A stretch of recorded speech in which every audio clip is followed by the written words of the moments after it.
the Gophers, following up their Final Four, are 4-4 so far this year. Welcome to Minneapolis, Bob Carpenter and Quinn Buckner. And for Jerry Tarkanian, today is Christmas. Couple of presents under his tree. The first of which, Chris Herren, a great shooting guard, back from substance abuse. Now, Quinn, what does it mean for him to get this guy back? Well, he's been away 3 weeks, but what he brings back is a lot for Jerry Tarkanian. First of all, his ability to shoot the ball, the three-pointer. He stretches the defense out. His ball handling is going to be important, but the defensive intensity they've missed so much, you can see the opponent's turnovers. He doesn't account for all of that, but the intensity is something that I think the Bulldogs have missed. And tonight, finally, the collegiate debut of Winfred Walton. Went to Syracuse 2 years ago, never did practice. He's in uniform tonight. Now, you might say the Gophers can't make a ball in the ocean these days. Here in the land of 10,000 lakes, maybe a few will start going in. They've got to be encouraged by what Sam Jacobson did at Cincinnati a couple of nights ago. Yeah, Bob, he did have a good game. He got 24 points, and for him, that's substantial. He's been struggling. He only had 6 points in the game before against Nebraska. They need him to come out strong. He's been double-teamed. When he scores, he gives the team energy. They need that energy in order to get tonight's game. Tark and Clem Haskins have never coached against each other until tonight. After the Final Four of last year, it's a total rebuilding project here at the U of M. Gophers and the Dogs coming up. Get your fun. Eric Harris is the very good point guard of Minnesota. One of the best in college basketball, one-on-one defensively. They need him to run the team. And Quinn, they need somebody to make some.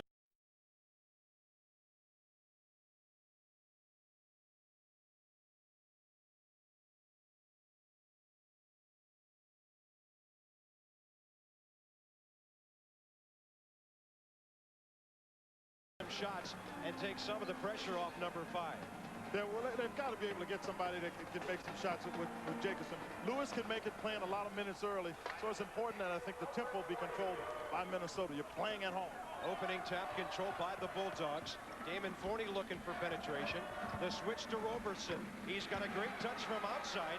That time, Terrence takes it inside, and Fresno takes the lead. But you're playing against the man-to-man of Minnesota. Playing against a team like Jerry Tarkanian has great one-on-one athletes. You've got to keep the man in front of him. Tark's team's always known for good defense. Tarver with the kick. It's Harris to the left side for Quincy Lewis. They're in man-to-man. They play great defense. Nice touch by Quincy, the junior out of Little Rock. He's leading the Gophers with 15 a game. Got Austin outside with the ball. Rafer Austin is really a New York City legend. Great ball handler. Some of the pros even used to go watch this young man play. They used to call him Skip to Malou on the playgrounds up there. He will embarrass you. Out of Queens, there's Herren down to the baseline. It'll be interesting to see Chris get those first couple of shots. The first one is long. Dogs keep it alive. Jacobson, and then it was Herren taking it away. He will roll it home. If you get into an athletic contest, I think it really hurts Minnesota. First of all, they don't have the depth or the kind of experience that you have playing against a team like Fresno State. Fresno's got to be hungry, coming off 4 consecutive losses. Great service there. Eric Harris to Quincy Lewis. Good job taking advantage of an over-anxious piece of defense by Fresno. Roberson, the deflection by Quincy Lewis. Quincy, a bench guy last year when they had some players like Bobby Jackson, John Thomas, and Courtney James here. Yeah, right here you see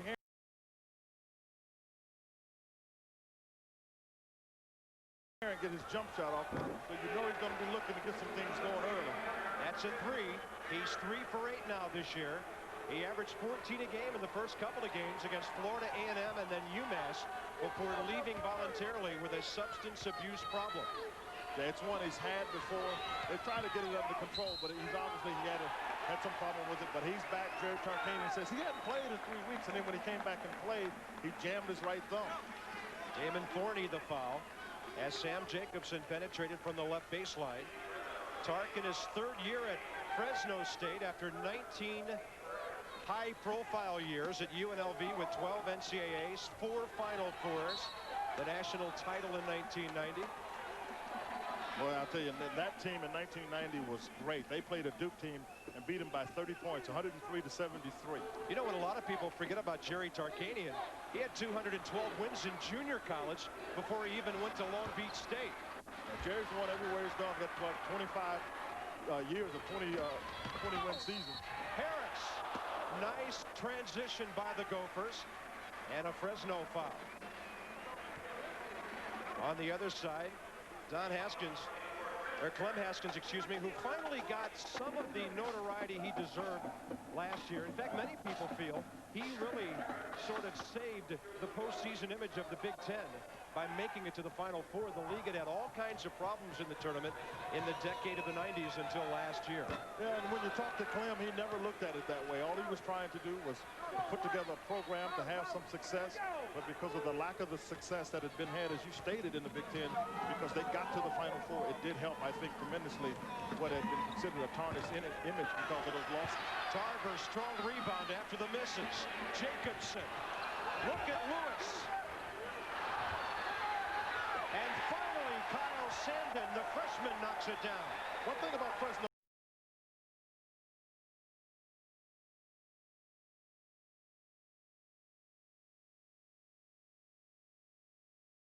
State, you can get offensive rebounds because they have such good jumpers. They don't do a very good job of blocking out as they just make the traveling call right there. And a bit of an unforced error by the Dogs. The first time we saw Clem's team on ESPN this year was their opener downtown at the Target Center against Villanova. The one thing they did in that game was got great defensive pressure early.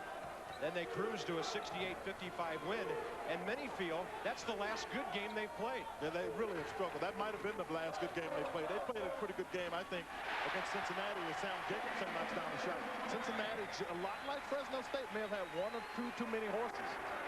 Gophers take the lead. Out of midcourt, a push on Eric Harris. As mentioned, outstanding defensively, but that time Harris gets his first foul. That'll be an outstanding matchup. Eric Harris is considered one of the premier defensive guards in the country, and Rayford Alston can handle the ball and just got called for an offensive foul with a little help, I think, from Eric Harris. Rayford, the junior out of Queens, with his first. Pretty good shooting. A combined 7 of 11 are the two teams so far. Fresno came in shooting only 43%. That's Demetrius Porter. He might have started at point guard tonight had Rayford Alston not been able to answer the call. Porter is a guy who can hit the open three. They like his on-ball defense. Yeah, he's probably going to get after a little bit more on the ball than Will Alston. He's a little more defensive-minded. Local kid out of Fresno.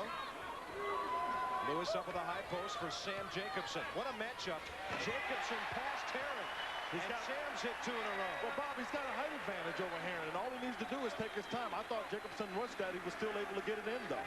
Let's see what Herren can do. The kick for Avondre Jones. First time we've called his name, and the foul down on the baseline as Avondre drives strong. What we really saw was Herren take advantage of the other side of what we said Jacobson has. If a guy has height on you, you have quickness, and Herren has quickness. What he may not have because of the 3-week layoff is stamina, and that's one of the reasons he's over on the sideline, got down a hole in his shorts. Avondre Jones is the biggest guy on the floor tonight, but that's not been the case every time out this year. He's already played against Big Larry Kettner of UMass, Michael Olakande of Pacific, and Jerome James of Florida A&M. And wouldn't you know it, they played St. Mary's the other night, but Brad Millard, Big Continent, he's out with a broken foot. And that was a break for Avondre Jones. They just called an offensive foul on Eric Harris. And you talked about how well Demetrius Porter plays on-ball defense. That's usually what causes an offensive foul to be had, particularly at that point guard position. Harris gets his second foul, only 3 minutes and 27 seconds into the game. And a talk from his head coach. Checking in for the Gophers, Kevin Clark, a junior backup guard. The look down to Roberson. He tried to seal his man off, but he could not reach the bounce pass. Yeah, well, I thought the pass had to have a little more height on it. It skipped instead of coming up high by Forney, so that's the reason that he couldn't get his hand on the ball. Kevin Clark will bring the ball up. Courageous young man who has fought heart problems throughout his career. Good pass. Jacobson, he had a hard time catching it. Now he's got it back. Sam's a very hard worker. He never gives up on the ball. Bob, he needs to slow down. He's moving too fast. He's bobbled 2 passes because he's moving before he has control. Tarver missing the left-hander, and Damon Forney the rebound for Fresno. Roberson likes it outside. He's blocked cleanly there by Quincy Lewis, and then a Minnesota foul on Jacobson. Well, that was good effort on the part of Minnesota, and so we're seeing it on both sides, but it's got to be intelligent effort. That's how Jacobson picks up that foul. The pace frantic, the score close. Home team by 2 early. With Plymouth. Now watch him. He catches the ball. Watch his head. It goes up before he has control. So he's a little ahead of himself. The first thing to do is to catch the ball. The second thing to do is to make the play. At that timeout, Clem Haskins was saying to Sam Jacobson, and you could read his lips, he said, I need you to just settle down. So he's taking him out of the game, let him regroup, watch the flow of the game, hopefully get him back in quickly. We'll see what Herren can do with Jacobson out of there as he works on Kevin Clark. Oh! The follow by Damon Forney. And he's the leading rebounder from the returning rebounder from last year and so far this year, so you've got to block him out. Or foul him out. He did it 8 times last year. Porter, tough defense on Harris. Handling the ball, Quincy Lewis. Looks like the Dogs are more urgent defensively and shooting them out of it. Eric Harris, a big 3. He left early with 2 fouls. Checked back in with Jacobson sitting down. That's a big chance that Clem Haskins is taking here early to give Eric Harris back on the floor, but he feels he's the guy that really is the glue to the team, is Harris. Good piece of coaching there. Herren driving, lots of traffic. One thing that I picked up on today in watching Fresno practice, they flew up here on a charter flight late last night. So today was their first practice in Minnesota. Chris Herren looked to me like he was pretty much in game shape. He's really been working hard, despite the fact he's only been back practicing since Wednesday. Yeah, when I talked to Tark, he said he hadn't touched the ball, and sometimes that's when guys may get a little bit, they'll turn it over a little bit, but they need to have Herren on the floor, so that's a risk that Jerry Tarkanian is willing to take. Rafer Alston back in for Fresno. So's Tremaine Folks, the former Bear out of California. Winfred Walton has just checked into the game as well, so you get a chance to take a look at him. We talked about him at the top of the show, and everyone I've talked to about him said this young man is very talented. I don't expect him to be in any shape because he could not practice with the team. Good call. Foul on Alston. He simply lost control, and then Harris went after it. That was a good call there. And that's pretty aggressive defense by Eric Harris, playing with 2 fouls. Well, you would expect he might back off, but you see it goes right off the leg of Alston, and in an effort to get it back, Alston pushed off on Eric Harris, and Fisher right on top of it. So Alston picks up his second just over 5 minutes into the game.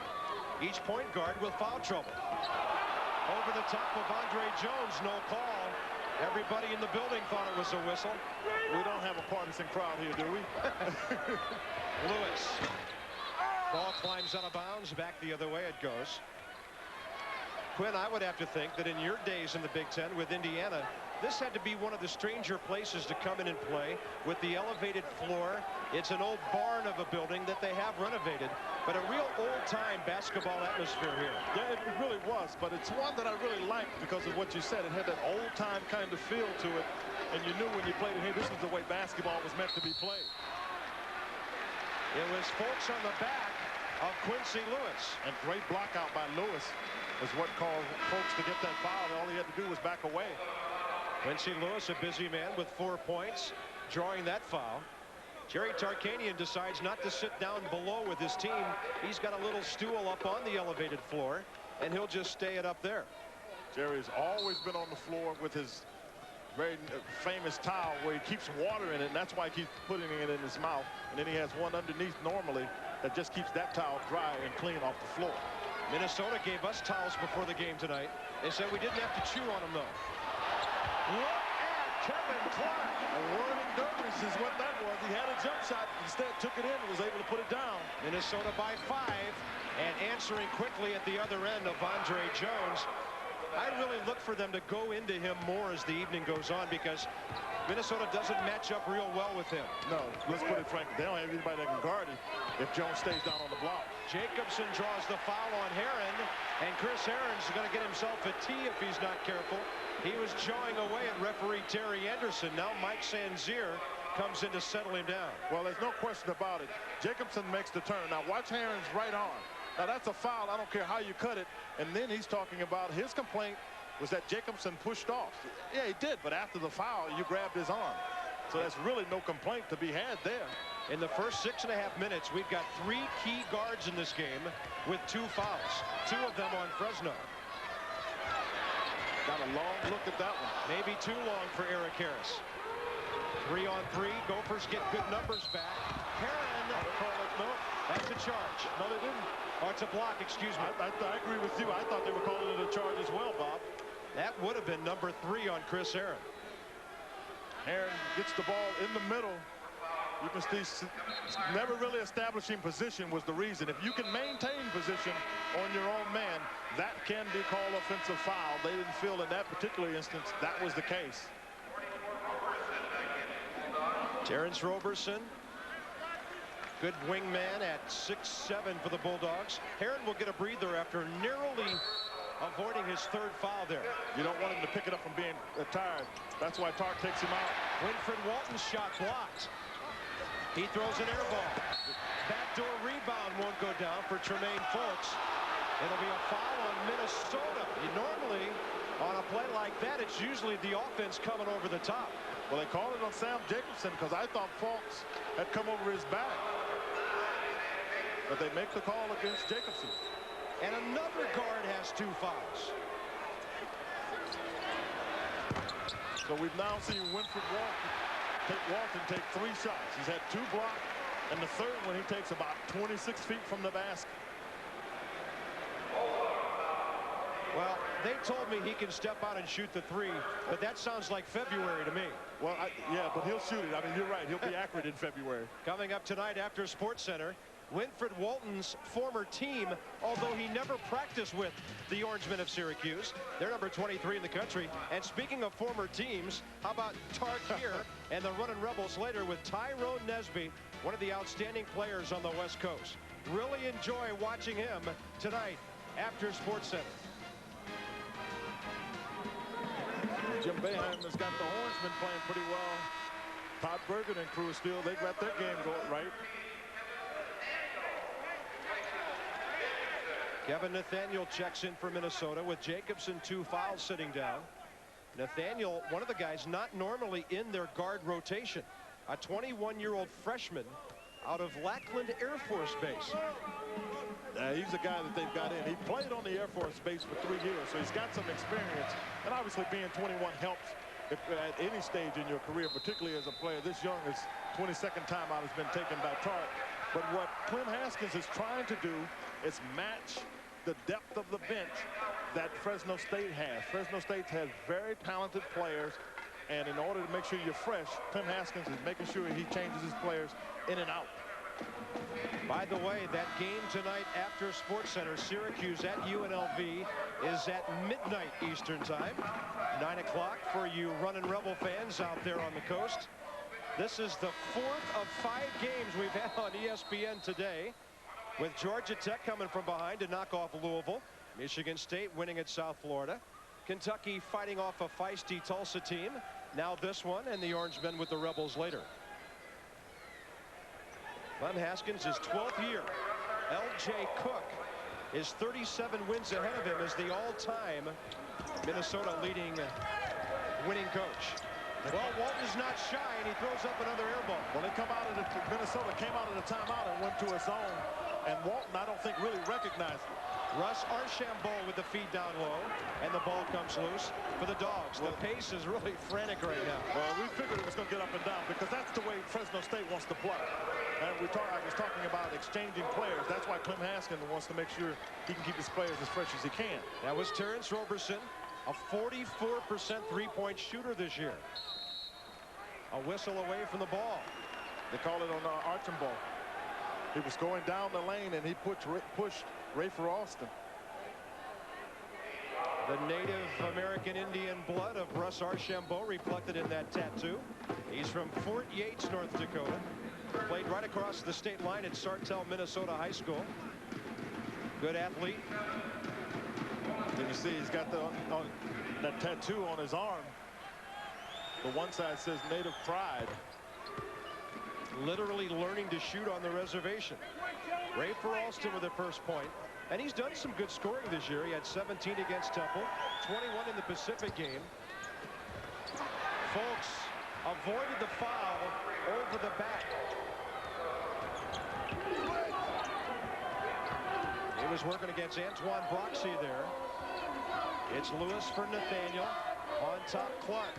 Who's going to score for Minnesota with Jacobson on the bench?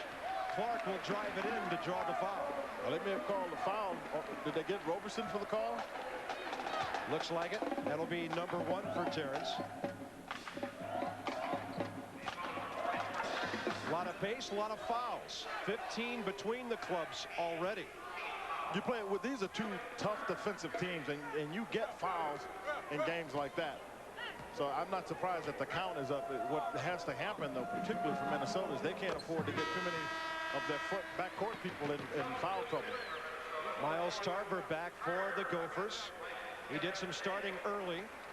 Kevin Nathaniel gives Clem a couple of quality minutes. At the line, Kevin Clark, who twice has had surgery to repair blockages in his heart. Cleared to play full speed this year. Courageous junior out of Savannah, Georgia. Rebound, Tremaine Folks, and a whistle. They call moving on the lane, so he'll get another shot.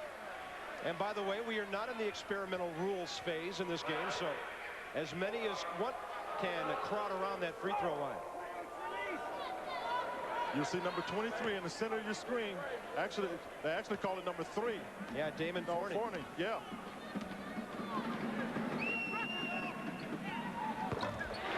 So Kevin Clark with the second chance knocks it down. 4 for him. And the Gophers by 3 as we near 8 minutes elapse in the first half. 1-3-1 zone. You got to be able to penetrate that one. Penetrate the gaps is what you have to look to do. It's hard to pass on the angles because you have 3 people there. You've got to take it. You've got to attack that one more into the basket. Foul trouble has some key players on the bench right now. So who's going to step up for either of these clubs?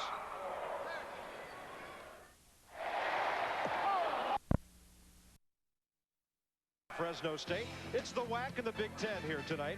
And tomorrow it's the best NFL pregame show, counting you right up to kickoff. Berman and the gang preview the day's big games and unfolding playoff picture. All the variables. Sterling Sharp, a special report on racial perceptions in the NFL. The countdown tomorrow, 11:30 Eastern, 8:30 on the coast. Bob Carpenter, Quinn Buckner in Minneapolis. Herren's back in the game for the Bulldogs of Fresno State. Minnesota State in the zone. The zone has given Fresno State trouble, very much trouble, when Chris Herren is not in the game because they don't have anybody that can shoot the ball consistently other than Roberson from the outside. Broxy up at the high post, setting a pick, but it was Clark picking up his dribble.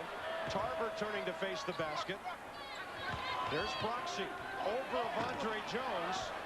Tarver skied a little too early for the offensive rebound. I mean, Minnesota is, because they had that great run last year, they really inside have players. You can just watch them. They're very inexperienced. Twice, Tarver's jumped in the air to try to make a pass, which is just something you can't do. That was Avondre Jones from Chris Herren for that Fresno basket. Lewis, the diagonal. Broxy. That shot was adjusted by Avondre Jones. Yeah, and I'm not sure that Broxy's strong enough to get that going. I mean, he's 6'10", but he only weighs about 220 pounds against, you know, you can see Avondre Jones is a man. Avondre Jones, 27 blocks coming into this game. But look at the strength right here. Watch when it's time to take the shot, and look at the difference. You can see he's moving away. It hadn't turned toward the basket because at this point, Broxy just isn't strong enough. After another Minnesota foul, the Dogs go to the other end. Miles Tarver got it. Damon Forney rattles it home. He's averaging 9 a game. The big problem Damon had last year was staying around for the final gun. He was out of the ball game on fouls 8 times last year, and Fresno lost 6 of those games. 6 of their 12 losses the entire season. Yeah, with him, they didn't have a lot of inside presence last year with Forney, so he was the guy leading the team in rebounding. So if he's not in the game, obviously it puts them at a severe disadvantage. There are 2 teams in the WAC that'll really look different a month or 2 from now. Fresno's one of them. UNLV with Keon Clark is the other. Yeah, I agree with you. I think after Jerry Tarkanian has a chance, first of all, he says he may not have had 6 of his scholarship players in practice on the floor all season. He's had a real problem getting his guys together. His biggest concern, Jerry Tarkanian's, is whether or not his team lost confidence, because they lost to both Pacific and St. Mary, and these kids just didn't think they should lose to a team like that. Now, I'm not sure that's fair to the respective teams, but that's the way they felt. I got a kick out of something Tark told us today. He said, I've never seen a December like this.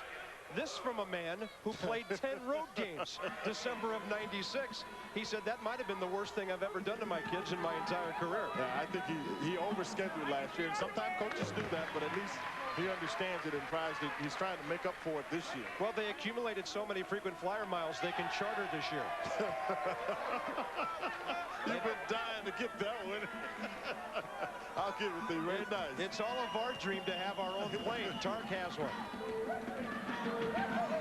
Meanwhile, off the bench, that's a half dozen for Kevin Clark. 4 of them on free throws. Minnesota by 2. We're nearing the halfway point first half. But that takes a lot of pressure off the fact that they don't have Sam Jacobson in the game, so you've got somebody else scoring. 40 for Avondre Jones. Avondre was backpedaling a little bit, and the ball was back out in front of him. But for whatever reason, Avondre was backpedaling when I thought he should have been going to the basket, and that's what Forney thought, and that's why he threw it that way. Fresno 6 turnovers, Minnesota 4 in the early going. Eric Harris started out quickly with a 3, has not scored since. They've been watching him a lot closer defensively, has the Bulldogs. So that's a bad shot. Quincy Lewis, see, taking that shot off the dribble, he doesn't do well. Folks squaring up, and there's Tremaine Folks, freshman All-American a couple of years ago with California, did not play last year, a former Pac-10 freshman of the year. Yeah, he played on the team when they had now Abdul-Rahim that now plays for Vancouver. Kyle Sandin on the miss. Alley-oop. Herren. He walks out of bounds with the ball, expecting a foul to be called, and the referees don't call anything. Because they didn't see it. I mean, I know that Sam Lickliter didn't see it because he was on the other end and was out of position. I'm not sure why the other 2 officials didn't see it, because clearly this is a foul right here. That's a foul. Yeah. I don't care how you cut it. That is a foul, and you could see the official had his back turned because he thought he was going to get hit. Now, tomorrow in the NFL, they'll have to get both feet down for that to count. College rule, you only need 1 down, man. I guess so. Out on top, Kyle Sandin. Tough defense there by Avondre. And then the steal. Tremaine Folks. And there's why you follow the ball down the floor as Rafer Alston gets the second chance. He's still down over there. And a Minnesota player off the elevated stage. Kevin Clark down on that floor. I'd say it's about a 3.5-foot drop from the floor, the wooden floor, down to the concrete floor. Oh, it's easily that far. You can see that they have the trainer over there, and he's down. His foot is flapping. It's hard to tell what that could be. I mean, you fall off something like that at full speed, anything could happen to you. There's the elevation of the floor. I did a game here about 11 years ago, and I saw George Raveling of Iowa scramble up the stairs to scream at the officials. Next thing I knew, George was flat on his face. And it looked like Clark just went sliding right off the edge. Yeah, you know, he came over quickly to try to get in front of the player. You can see. Let's hope maybe he just got the wind knocked out of him. That's what it looks like. It looks the way he is now. It looks almost like he's got his shoulder. It's his right shoulder he's got.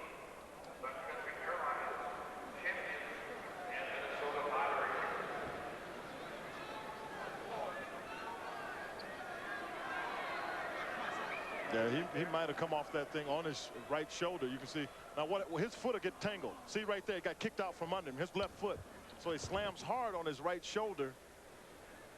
And it looks at that point like he's still up on the playing surface. They're now picking him up. Yeah, that's what happened to him. He lost his left foot. It came down on his shoulder. And you have to remember, for a lot of these young kids, this is the first time they've had anything close to a real serious injury, because they've been so good athletically, they've been able to avoid it. But here, while they're playing on the college level, everybody has that same kind of athletic ability. With Kevin Clark injured, Sam Jacobson back in the game, handling the ball for Minnesota. Yeah, they lose a little bit of ball handling here, because Sam is not going to beat anybody. Yeah, there's a steal. Great for Alston, another layup. 5 for him. And right now, Minnesota's got to find somebody who can get the ball down the floor. Russ Archambault is at the top of your screen. Jacobson drives. Well, that's what he has to do if the defense is too close, try to find a way to get to the basket. He's one of the most athletic guys that have ever come out of the state of Minnesota, and actually the most recruited guy in the state of Minnesota since now. Kevin McHale, who's head of the Minnesota Timberwolves and a great Minnesota golfer, basketball player. Herren on top for Alston. 8:20 to go, first half. It won't rattle in for 40, and right there is Avondre Jones, the big fella with 7.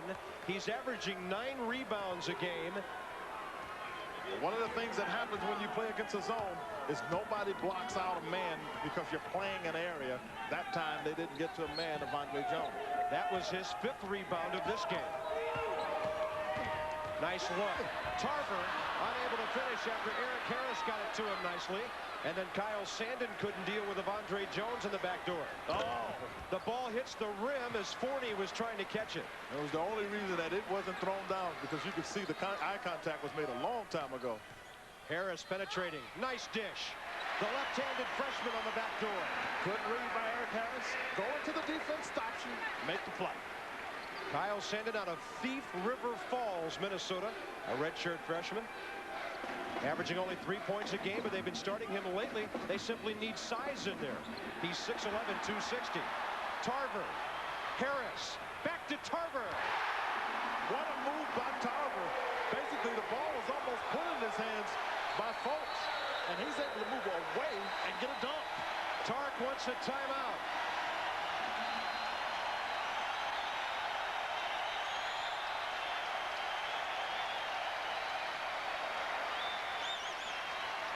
It's a full timeout with 7:09 to go in the first half.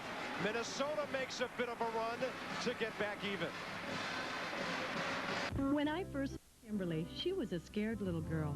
My job as a medical assistant was to help her get back on her feet again. Today, she's a happy little girl and a pretty good hopscotch player. At Mildred Ely, you can get the skills you'll need to start a rewarding career as a medical assistant. Call 413-442-0333 today for your future and those who will need your helping hand. It's wonderful to help make a difference in lives every working day. And the difference in your life can begin when you call Mildred Ely. What do you see, Captain? Ahoy, ahoy! Lobsters and so much more. Fortunately, you don't have to search the 7 Seas to find the best seafood house in the Berkshires. It's nearby at Williamstown Captain's Table. Lobsters, fresh fish, steak, prime rib, surf and turf, and a fabulous salad bar, enough to satisfy any landlubber or skipper. Relax and enjoy your favorite beverage in our comfortable tavern before or after dinner. Come see why people say lobsters and so much more. Holiday treat on ESPN and ESPN2. First at 4:30, the Huskies boast one of the nation's most talented players, scoring machine Nikisha Sales. But Stanford has its own superstar, dominating forward Olympia Scott. Then at 7, Nashima Hillman leads the Commodores into battle against the Hawkeyes and their court general, Nadine DeMond. UConn Stanford at 4:30 on ESPN. Iowa Vanderbilt at 7 on ESPN2. The Honda Elite 4 Holiday Classic tomorrow.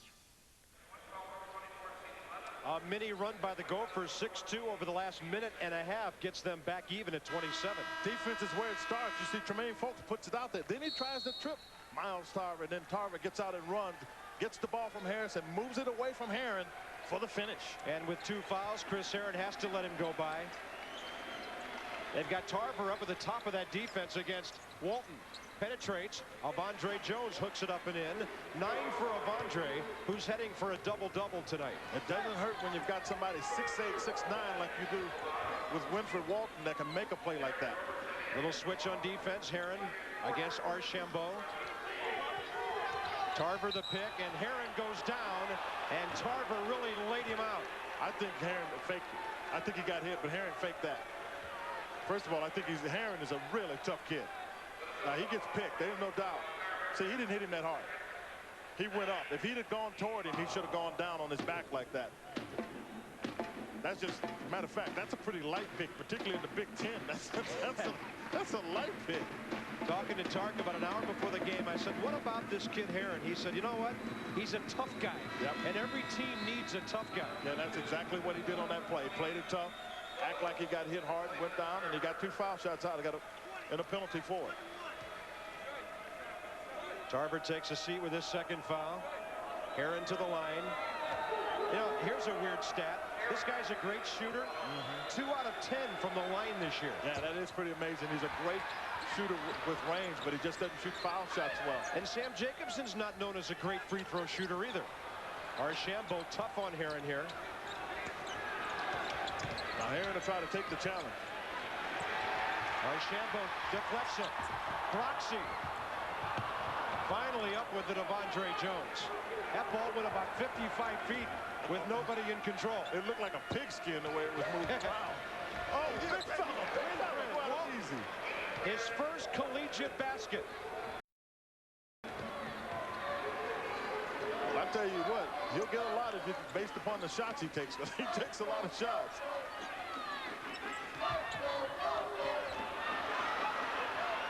Dogs up with it. Yeah, that time Archambault just threw the ball and really didn't know where he wanted to go with it. Penetration, and it's lost after the pass by Demetrius Porter. And then the big fella, Winfred Walton, gets the foul. He's taken 4 shots and finally made one a moment ago.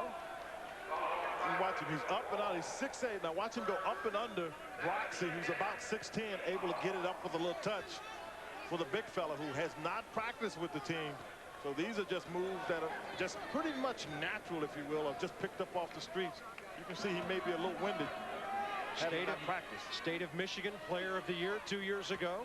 Out of Pershing High School in Detroit. He was an All-American. Oh, Pershing? Absolutely. Steve Smith is from Pershing. They've got some great players come out of there. He averaged 27 points and 14 boards a game. Meanwhile, Eric Harris has his first point since that early 3 that he hit. Alston comes back. So does Forney with Folks as 3 dogs come on in for Jerry Tarkanian. There's Damon Forney, who's had a quiet night, only 3 points. Forney's a guy that'll get on the board for them more than anything. I don't know how many points he'll get you, but he'll get you some extra opportunities or extra possessions. Eric Harris with 5. Minnesota down by 2. The full court pressure on the guards. Running down to the 5:40 mark before halftime. Carl Ravitch in the studio tonight, and he'll bring you up to date on a very full day of basketball. This is our 4th game on ESPN today and tonight. That shot deflected by Antoine Broxy, and then a foul on Rafer Alston. That's his 3rd. And that's what Broxy does. He's got long arms, gets up quick.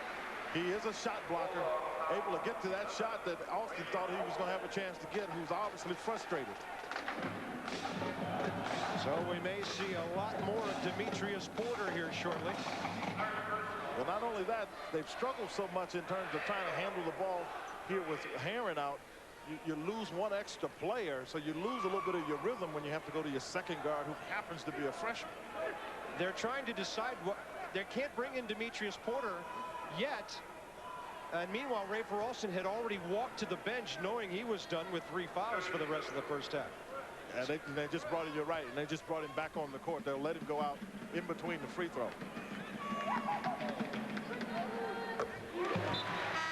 Nathaniel knocks it down. That's Kevin Nathaniel's 5th total point of the year. And the other 4 came in 13 minutes against Utah State. He's a guy that they think can make some good score. You see they're trying to calm down Rafer Alston a little bit. But Nathaniel's a guy they think they can get some things done for him. A swing man, athletic. Dogs in the lane early again. Speaking of dogs, that's what Nathaniel did at the academy. He taught security dogs. So seriously, he was a canine specialist. Wow. Well, you know what? I'd rather hear that about a guy than to hear that he was working on the bricklaying crew. Okay, fair enough.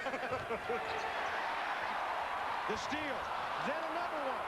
Numbers, and Folks will finish. Yeah, big swing, 4-point swing there. You got a chance to get an easy basket. You end up going down 2 instead of up 2 on that one. That gets the Bulldogs back on top by a couple. Oh, good take. Nathaniel! Good take because the defense is moved up with the offense, so the baseline is the one place you can get to. He went to the other side. Barely controlling it. There's the three deflected by Broxy. Winfred Walton's a little out of control offensively here. Archambault underneath Broxy. Oh, good foul. Lewis and a foul. It'll be on Damon Forney as the Gophers really move the ball beautifully. I mean, the block was unbelievable by Winfred against Winfred Walton. And then to come back on the other end. And right here is the pass up. And watch how this is slipped down there. And then all of a sudden, Broxy wraps it around. Lewis tries to get it in the basket, not able to get it in. But it all started on the defensive end with the block by Broxy. Looked to me like Antoine Broxy was happy to see a trailer coming to help him out. I don't mean he wasn't exactly looking to score. I agree. I don't think he wanted to go one-on-one with Damon Forney. No, I think that's all part of the youth. I mean, first of all, we talked about, he's not strong enough yet, and I'm not sure he has the confidence he needs to have to play down underneath.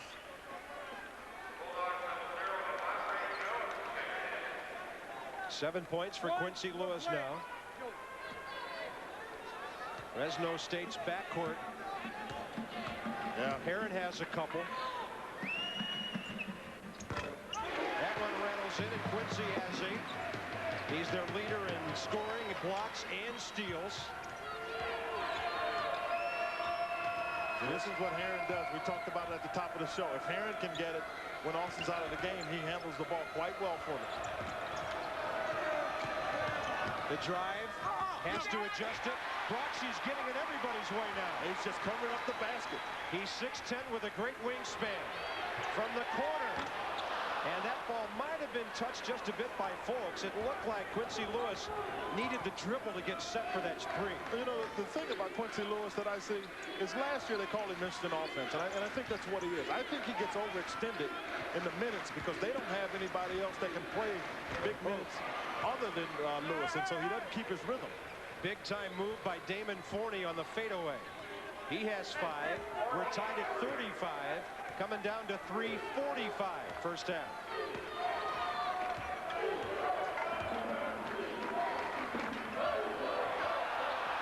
Forney avoiding the foul. Nathaniel, the charge. And I don't disagree with the people here. This kid got pushed once and got hand checked into the man and gets called for an offensive foul. I can understand the disapproval. 3:35 to go. It's been a grinder of a first half on the raised floor of Williams Arena in Minneapolis. Says here you ran over a squirrel when you were 16. Oh, you saw that, huh? No, I was guessing. You never put the toilet seat down. What? You ripped the tag off your mattress. What? Does your bachelor party ring a bell? Not going anywhere for an eternity? I'm not even gonna look at puberty. Hey! Does this line ever move? Moving now, isn't it? When you're really hungry, grab the big one. Next, you're a winner. When your dinner comes back to haunt you. Both Pepsid AC and Tagamet HP 200 provide long-lasting relief. But here's the difference. Tagamet is proven to start reducing stomach acid faster. And unlike antacids, Tagamet will control acid the rest of the night. Don't lose sleep over heartburn. Take Tagamet. With Plymouth, this is what you pay for, and this is what you get. For instance, Plymouth Voyager. You get standard air conditioning, car-like handling, easy out-roller seats, and more. And this is what you pay at $17,245. It's the lowest price minivan. One more time. This is what you pay for, and this is what you get. Get up to $1,000 cash back on select Plymouth minivans. See your Plymouth dealer today. Jerry Tarkanian gets Chris Herren and Winfred Walton back tonight. He's found it hard just to have enough guys to practice this year. You know, we're always starting over. About every week we start over. It's, you know, I've never gone through a year like this where we have so many people out all the time. But now we got them back, and we need some time together. But I like this group, and I think we have a chance of being very good. Well, they're picked to win the Pacific Division of the WAC ahead of TCU and Tulsa, with New Mexico, Utah, and UNLV set for a great battle on top of the Mountain Division out there. Yeah, well, Tark expects them to be good. What he also thinks is right after this, they've got a few days. They go through a little tournament, for two-day tournament, one more game, and then they have a week before they get into tournament play. And he thinks that's the period that he can get his group playing hard and playing together again. We'll see the Dogs a couple of times on ESPN this year. February 2nd out in Honolulu on a Monday night on Big Monday. They play the 15th at Tulsa. On the Deuce at SMU in January. That ball almost banked in from Archambault. I'm not sure that's a shot you want if you're Clem Haskins, but it's one Archambault just took, I think, just because he felt like he had to slow. Herren for Forney. And Damon Forney's having a big first half. He averages 9. That's 8 for him already. And he's the only reason they're in the game. It's because Forney's made plays. Either got rebounds or just like he did there, make shots.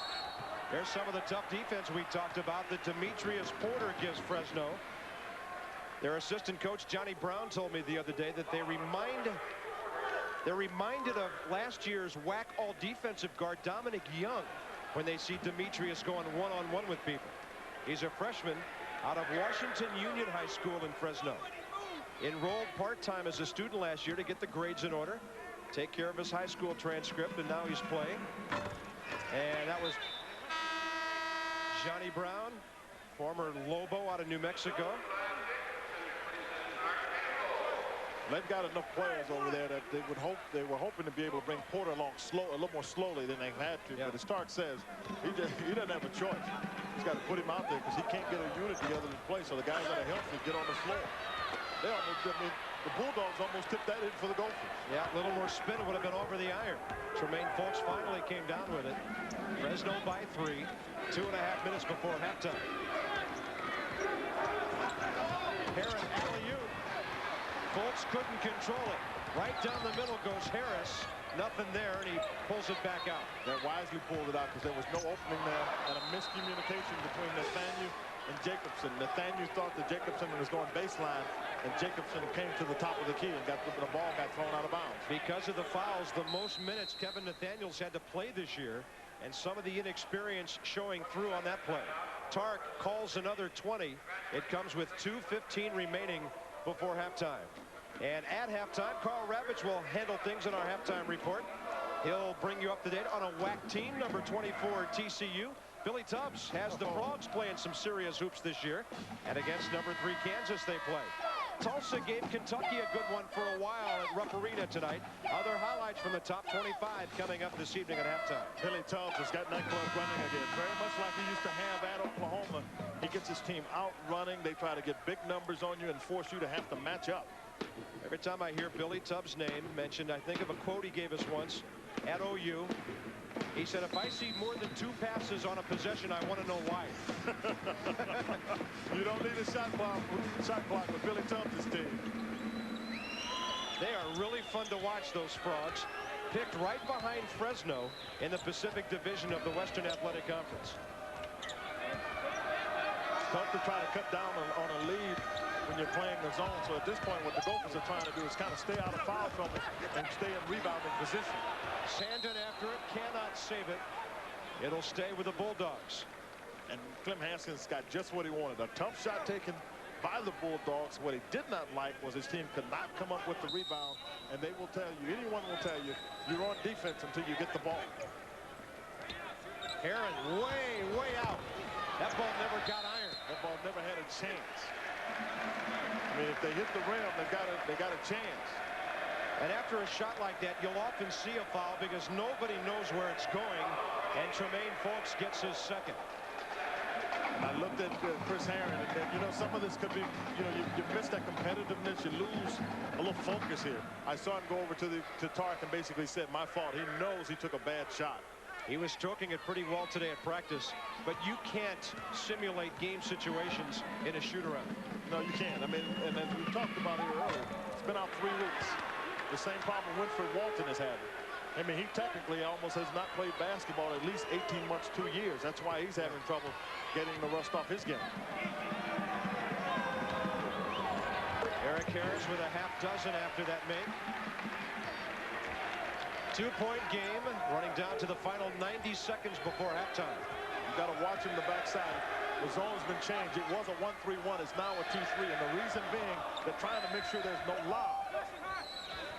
Forney drawing coverage from Quincy Lewis, and he forces him out of bounds. Yeah, and then what Forney was trying to fake with was trying to exaggerate that he got pushed, and the official didn't go for it. Just felt that Forney traveled, and he traveled right out of bounds. Well, the Gophers can get back even here or take the lead. Although they have not shot the 3 well tonight, only 1 out of 7 is Minnesota. And that came early. And that's the guy that hit it. I got a good pick. That's a 2. Yeah, it was a 2. Got a good pick from Lewis that freed Eric Harris up. Eric had the early 3, then some free throws. Now he has 8. And the Gophers are back even with the Bulldogs. Boy, I thought he walked as he started to pass the ball left. Forney missing. Sam Jacobson the rebound. Well, that'll be 9 seconds different if they hold it to get a good shot. Sandin, quick with the lefty on a nice feed from Eric Herren. And Harris makes the play, drawing the defense to the left side of the basket, and then the lefty Sanders knocked it down. Boy, the crowds come alive at Williams Arena. Students are gone, but this place is just about full. It seats better than 14,500.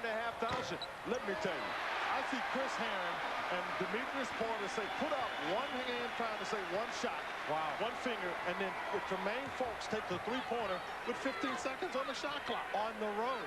Yeah, I mean, what kind of sense does that make? The trap. They get away from it. Nathaniel draws the foul on Tremaine Folks, and that's big. That's Tremaine Folks' 3rd foul just before halftime. Well, he caused it. I mean, he takes the bad shot. All he has to do is wait. Harris is able to split the defense right here and get the ball in. Then take it to the basket strong. Is what you're taught to do right there. Minnesota scoring 13 points from the line already. 13 of their 40. So they're 72% foul shooting team, so they should make a concerted effort to try to get to the foul line, especially when you struggle to get points on the board. A season high for the freshman Kevin Nathaniel. Get Eric Harris out of the game so he doesn't pick up his 3rd foul going out of here with 2.9. And they bring Jason Stanford in, one of the twins out of Nicolay High School in Milwaukee. In Buckner's old neighborhood. Yeah, a little bit of the old neighborhood. Jermaine, the other twin, actually normally plays more. And he'll get another foul shot. That didn't go in because Jones crossed into the paint too soon. Herren's got to go all the way, and he almost banks it in. Minnesota will lead by 4 at the half. Avondre Jones, a big half, but I still feel they've got to get the ball to him a lot more than they have so far. And Eric Harris, 8 points, 3 assists. He has 323 assists in his Minnesota career. Carl Ravitch, we've had fast pace, we've had slow pace, and the home team on top by 4. All right, Bob, thank you. We've also had some sloppy play, yet a close game, sort of different from what we have seen today, where a lot of the games have been blowouts at one point and ended up being close. We'll talk about that as we continue here on the half. Then there are those games that, well, were close for a while and ended up being blowouts. Alan Edwards and company flying high as the Cats cruise. ESPN's presentation of NCAA basketball is brought to you by DiGiorno Rising Crust Pizza. It's not delivery, it's DiGiorno. And by At a Glance calendars, planners and organizers. At a Glance, your life, your way.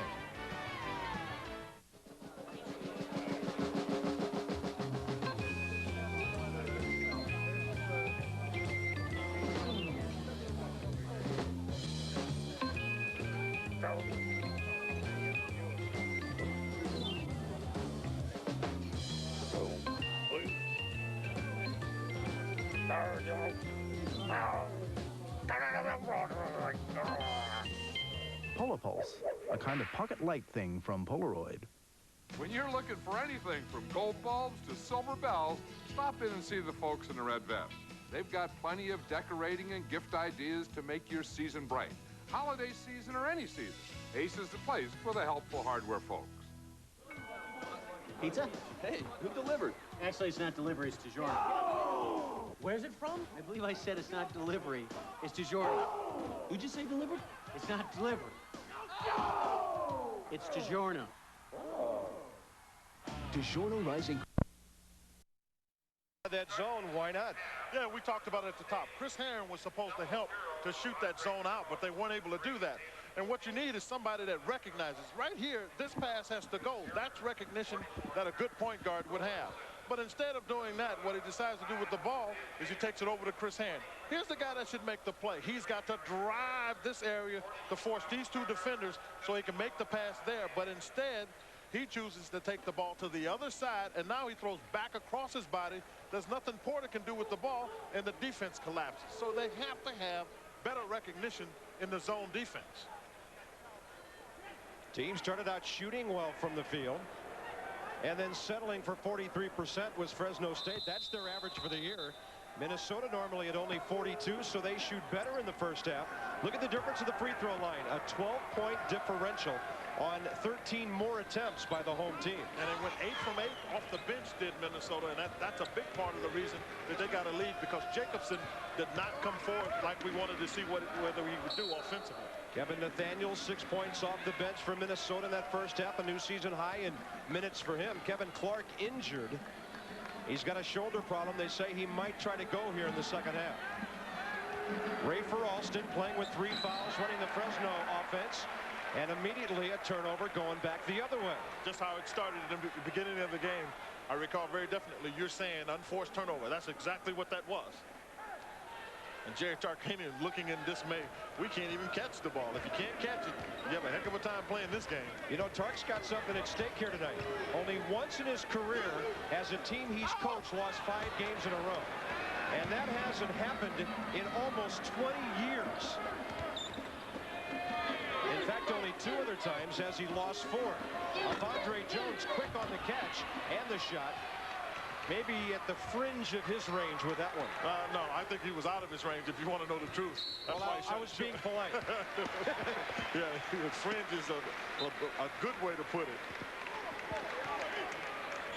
You know, you can see a little bit of the concerned frustration on Jerry Tarkanian's face, because he's in an unusual position, because for a variety of reasons, he's had people who have not been part of the team. And it frustrates him that he can't get more out of the talent that he has. And I'm telling you, if they ever put it together, they got a chance to be as good as anybody in the country.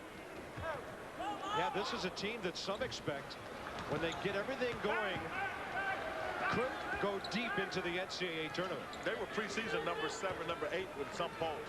So there were people definitely expecting a lot. Sam Jacobson from Quincy Lewis.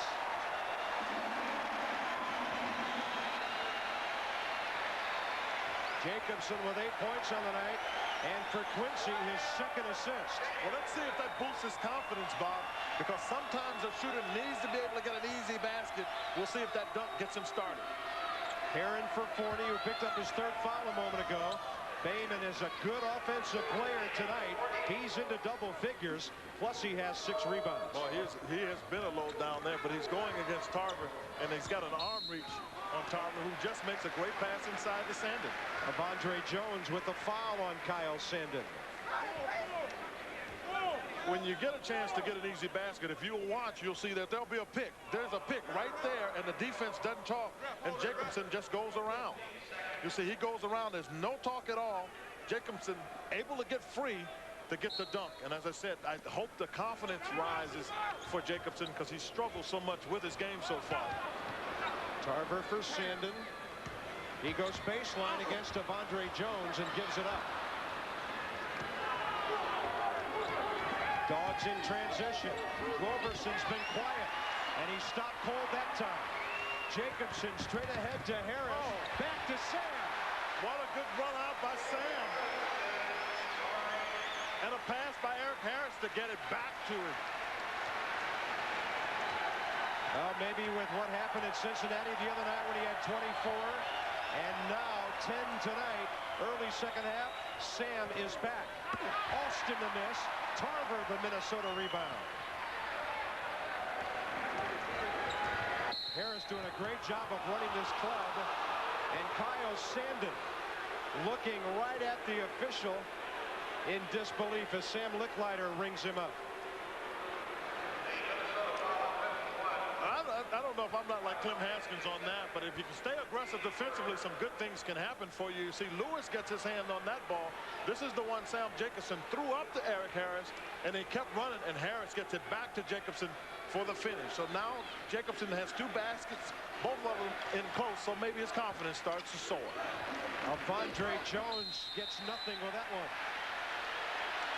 And fouled is Quincy Lewis by Damon Forney. I tell you, Quincy Lewis is having a great night. He's doing a lot of the little things. Hadn't scored very well. I mean, he's got 8 points, but he's really done a good job of doing other things. He's got 5 rebounds to go along with that and 3 blocks. He now has 4 blocks, this Quincy Lewis. So he's helped the team in other ways in scoring.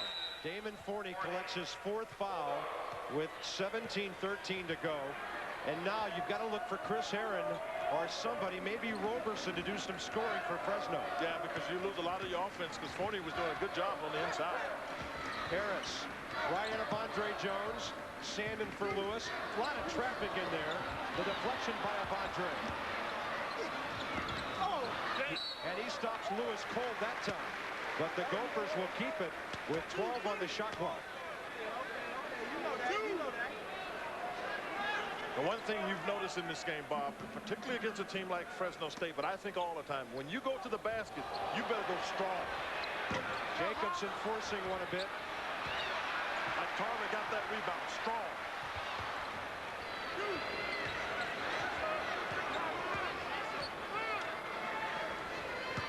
Tarver, Sandin, fouled by Avondre Jones before he had a chance to attempt a shot. And now Avondre Jones, without a foul in the first half, picks up 2 quickies here just out of halftime. I tell you what's been the difference. If you've watched Minnesota the last 3 or 4 times, they have been very aggressive going to the basket. Right now, we've got something brewing in college basketball. Carl Ravitch, what's going on? All right, Brad, Anchorage, Alaska at Iowa State, and Anchorage, Alaska's got the ball with a chance to tie or win with a 3. Let's see what happens. There he is. On the come around, Weber. Weber couldn't get his man in the air. Hajdukovic a foul, wouldn't go. Rebound loose, up with a Reed. Turnaround wouldn't fall, and Iowa State wins it. Well, they want a foul on the baseline. They thought the shooter got knocked down, Adam Reed. Well, miracles do happen. Sometimes they don't. Would have been exciting to see it happen, but Iowa State at home hangs on and wins by 2. Let's go back to you, Bob, in Minnesota. All right, Carl, thank you. Hilton Coliseum, one of the toughest places to play in the Big 12, and Alaska Anchorage almost pulls off a major upset tonight. Yeah, they're going after Tim Floyd and the Cyclones, and the Cyclones able to come away with a victory. They got lucky in that one. Jacobson, quick on the catch. You see how quick he is, and that's the confidence from having made those 2 previous baskets. He now feels like he can get a break. That time, he initiated the break. His feet were moving before that ball was in his hands. Yep. Great instinct. Avondre Jones missing the slam. Tarver, back on this.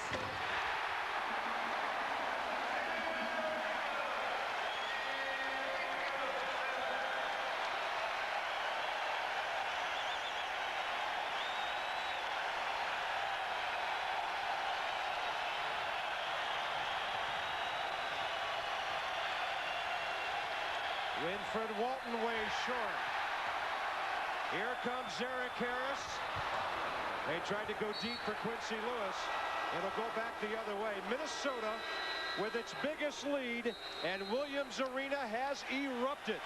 An 8-2 Golden Gopher run. 15-13 to go.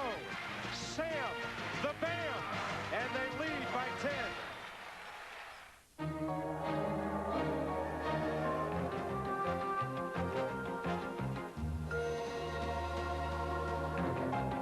If you're not experiencing ultimate luxury, maybe you're in the wrong car. In Introducing a new town car from Lincoln. Still exactly what a luxury car should be. Yeah, I broke it snowboarding, and the bad thing is, it's my bell-ringing arm. Well, let's see. You'll need something light and portable with a good, clear sound. This model should do the trick. Would you be interested in looking at a car stereo? You know, for the sleigh? You'll find hundreds of great gifts at Circuit City's holiday sale, all at guaranteed low prices. Like this Sanyo CD boombox, just $59.99. Now at Circuit City.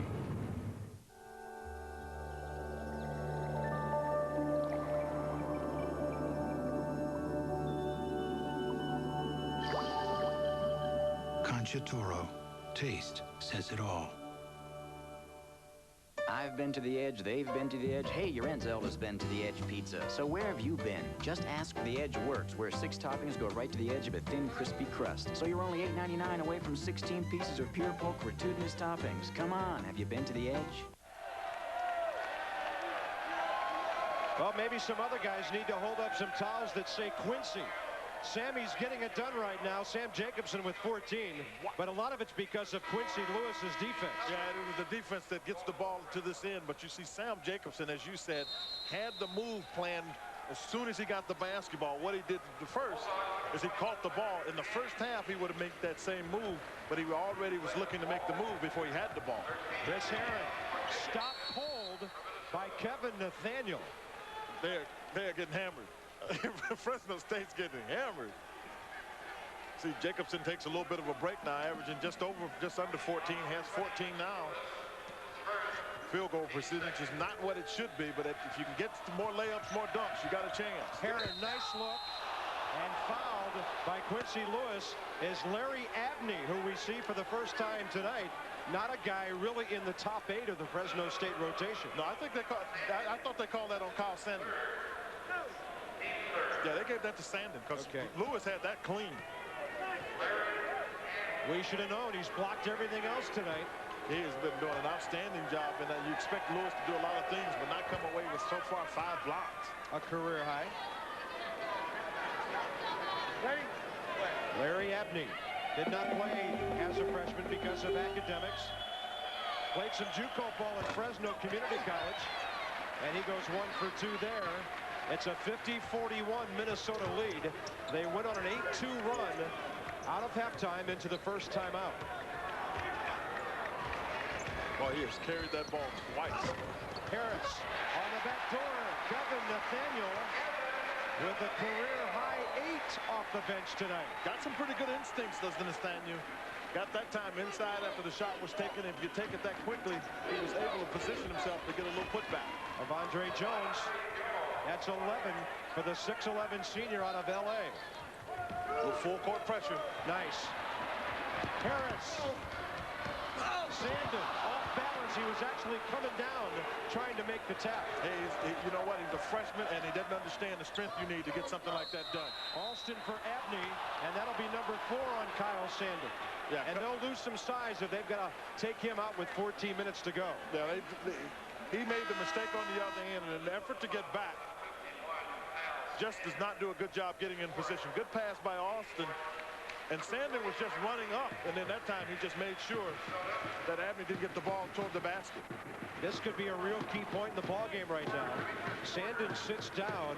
They bring Antoine Broxy back in, a slender 6'10", 220 to work on Avondre Jones. Yeah, Broxy blocked 2 shots in the first half, so he still brings something to the table for them. He can help on the inside. Demetrius Porter for Rafer Alston with Herren on the bench. They've really got 2 point guards out there right now. Entry pass Abney. And luckily they get it back. Abney was fouled as he received the pass. It'll be on Quincy Lewis, his second. The Broxy got his hand on it the first time, and the ball went out, and then as it came back, there was just a foul on the inside. Lewis gets a blow after having a pretty good start here in the second half.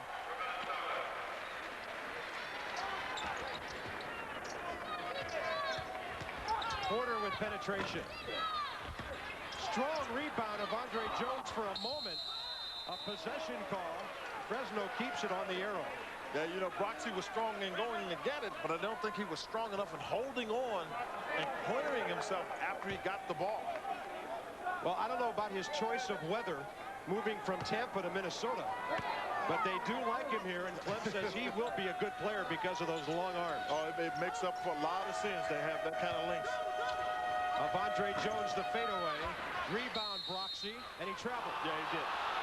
He was trying to stop, and he didn't have the control he needed. Got the defensive pressure on the shot. And that's just a lack of confidence. When he's more confident rebounding, he won't make mistakes like that. Not only that, it's a little bit of lack of strength. I mean, he didn't have the leg power just to stop. 6.5 minutes out of halftime. Visitors down by 9. At the half, it was a 4-point Minnesota lead. Minnesota played a lot of zone in the first half. They've come out trying to play what Clem Haskins would prefer to play, which is man-to-man, to try to keep some pressure on the ball with this 9-point lead. Alston, oh, nice reverse. You can't reach on a player like Alston with that kind of ball handling skill, you can't afford to reach because he'll make you pay. Jacobson out of control with the behind-the-back dribbles. Alston, they've got numbers. And he waits too long. Telegraphed that pass. He made a bad decision. And then he telegraphed it. After the bad decision, he telegraphed that. Demetrius Porter with foul number 2. We're at Williams Arena in Minneapolis. Bob Carpenter, Quinn Buckner, and Buddy, we welcome you back to the ESPN team this year. It's been a long time. Great to have you back. Good to be back, Bob. Good to be with you. From coaching ranks back to college basketball announcer Quinn Buckner. And I like the way we made it easy on you with those 2 Indiana games to start off. I'm sure you had a lot to do with the scheduling. We're going to keep you here in the Big Ten for a while, big guy. And back in the game is Kevin Clark fighting off that shoulder injury he suffered when he slid off the stage here in the first half. He may be sore, but as I said to you, I think when a guy gets hurt for the first time, he's a little more shell-shocked than anything else. Well, Sports Center after this game. Then at midnight Eastern tonight, number 23 Syracuse at the Rebel shootout against UNLV from the Thomas and Mack Center.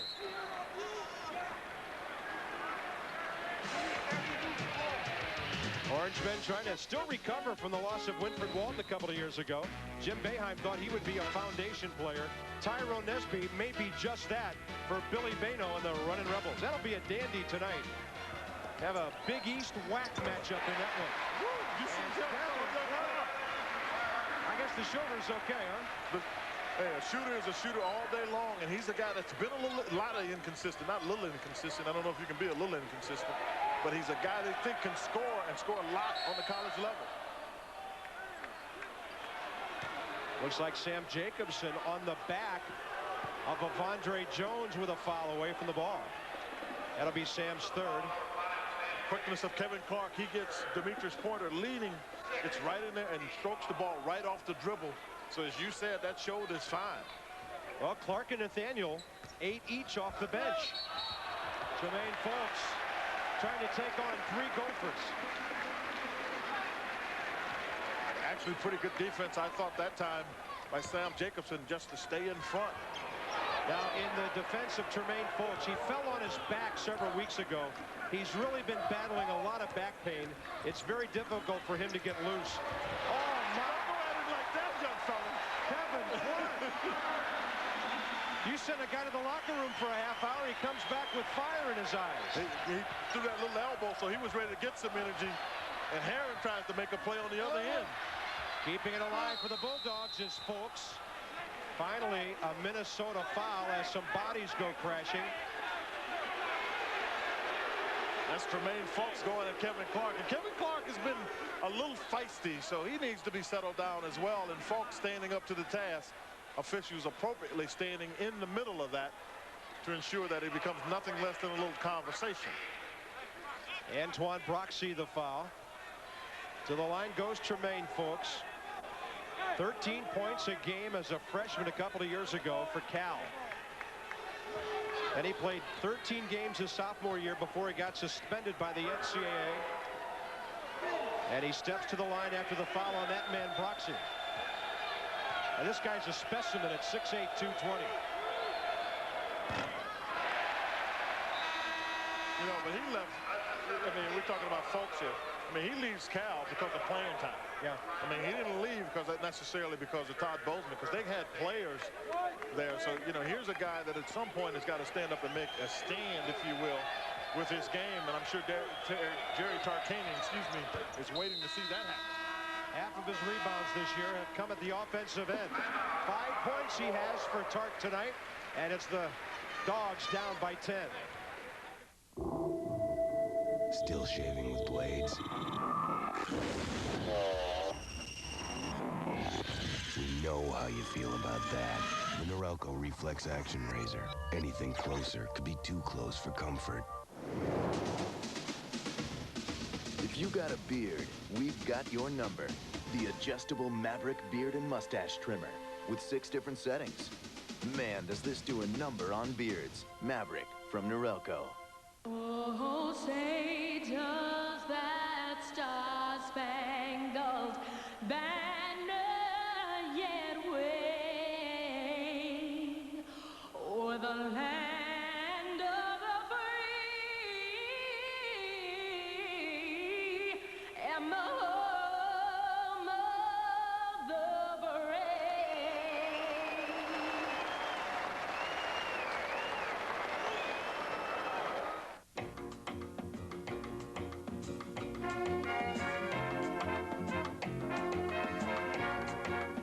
The new Lincoln Town Car poses a dilemma for your accountant.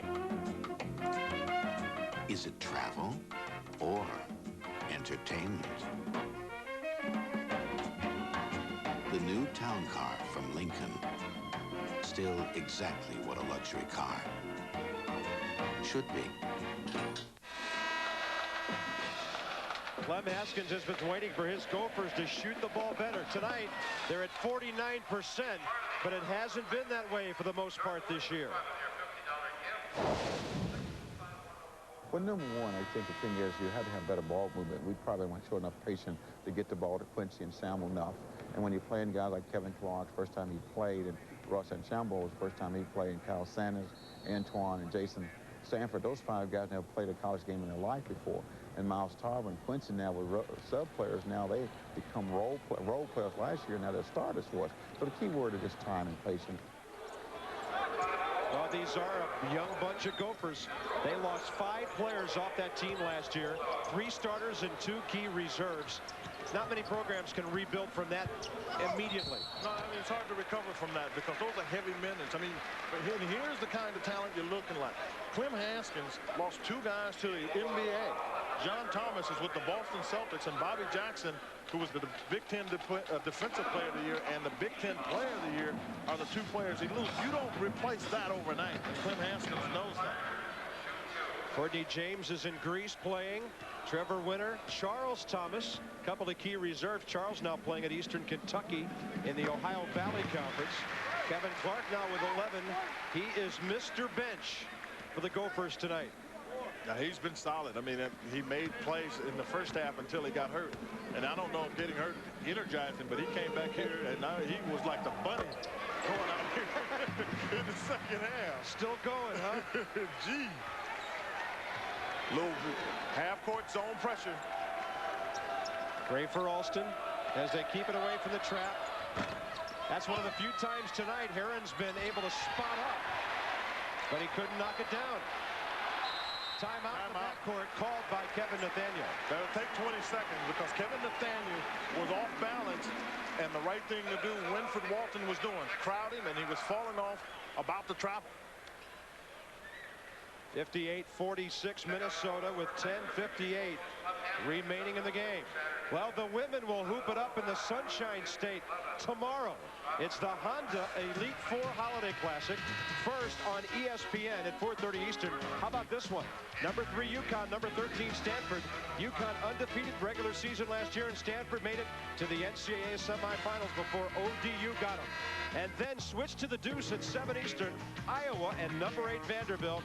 The Commodores made it to the Sweet 16 last season, and they returned 4 starters from that squad. Always a power getting it on with Tennessee in the SEC. How about women's basketball in the volunteer state? Oh, it's been outstanding. Shamika Holzclaw is one of the players. Harvey Catchings, an old teammate of mine, has a daughter that plays there, Tamika Catchings, and his other daughter plays at Illinois, Taja. Huh. Good defense there by Herren for the 5-second call. Plenty of time left for Fresno State to get back in this game. They've been outscored by the bench of Minnesota 20-8. That's made all the difference, obviously, in the world when you get some support off your bench, because you have a team in Fresno State that's still trying to figure out what their identity is, haven't been able to put enough people together. Well, the Gophers doing a great job of denial of Andre Jones. Broxy bumped off the ball by Tarver, his own man, and Kevin Clark stepped on the baseline. That was good backcourt defense that made that happen by Winfred Walton. Yeah, Winfred Walton is an active guy, and he's twice has been in a position to put some pressure on the ball being brought up. That time, Minnesota stepped out of bounds. Nice hand for Nathaniel as he takes his seat. Here's Walton, the fadeaway. He's just not strong enough right now. And his decision-making is bad, but so is Broxy's on that one. Yeah, that's a freshman mistake right there. That's Herren drawing the block. It'll be on Eric Harris, his third. You're up by 12 at home. You don't want to throw a ball away like Antoine Broxy just did. Yeah, but you know, that's partly Broxy's fault, but it's also Eric Harris and Kevin Clark's fault. You've got to rush back to get there. You see, trying to get in some position and act as though there was some foul to be called was Eric Harris, and there's no doubt about it. Chris Herren should be getting foul shots if they're in the penalty. And he misses again. I mean, guys who can shoot like that should just be able to stand up there and drill free throws all night. Yeah, but I've seen guys both in the pro and college level. If you don't have confidence, you can't make foul shots, because that's all it is. It's a form and confidence shot. Clark, entry. Tarver. Double teamed. Either Abney or Walton got him. Let me tell you something. He never even saw the basket. Miles Tarver never saw the basket. He made a great up and down fake, the head shoulder fake. But after that, he just felt contact and started it toward the basket. But you got to like the effort that he brings to the team. He's a crowd favorite because he works so hard. Miles Tarver out of Oakland. Had one double-figure game in 2 years. He's had a couple of double-doubles this year. And he's actually a pretty good foul shooter. He's about an 87% foul shooter. That's 15 out of 17 this year. Yeah, so if you get a guy that doesn't have a lot of offense, the one thing that really helps is if he can make foul shots, particularly if he's a rebounder, because he's always going to be in traffic, possibly getting fouled. That was Damon Forney coming back after spending almost 8 minutes on the bench with 4 fouls. Tarver. Nice touch. He has 4. And the Gophers lead their biggest margin by 14. Got a trap. They started out in a 2-2-1 trap, and then they go back into a 1-3-1. Roberson, the entry for Forney. Abney trying to keep it alive. Last touch by the Dogs, and Minnesota gets it back. Abney was the last one to touch it. There were 2 Gophers there, but Abney was quick enough to get to the first one and the second one, except he knocked the second one out of bounds. Fresno will treat it like a make and set up some full court defense. Man-to-man pressure.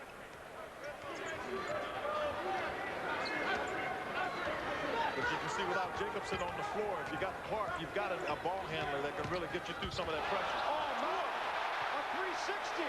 That's the second time he's made that move. If you're playing Kevin Clark, you've got to know, if he starts in there hard right, he wants to spin back through left. Herren still can't hit from outside.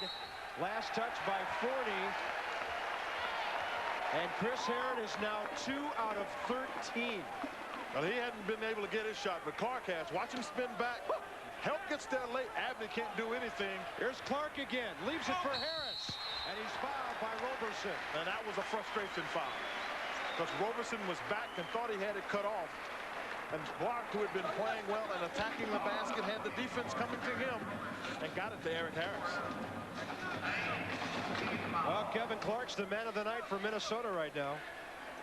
A huge second half. He's come out with 6 points after the injury. He was a second-team JC All-American at Cowley County, Kansas a year ago. And a lot of those guys can come out and play some offense. And he has shown us that tonight. That's 9 for Eric Harris. And back is Avondre Jones, who Fresno has really been unable to get the ball to tonight. Gophers done a good job, Quinn, of doubling down on him. Yeah, that's what I was going to say. I think they've done a better job of concentrating on where Avondre Jones is, because he started to get away from the Gophers a little bit in the first half and some early in the second half. But they've contained him. He has 11 points. 1-3-1 is not a trapping 1-3-1, so you want to keep the ball on the perimeter. Remember, Fresno State has had trouble shooting the ball from the perimeter without Herren, and Herren hasn't made shots tonight. Forney, that's a little bit out of his range, so he passed on it.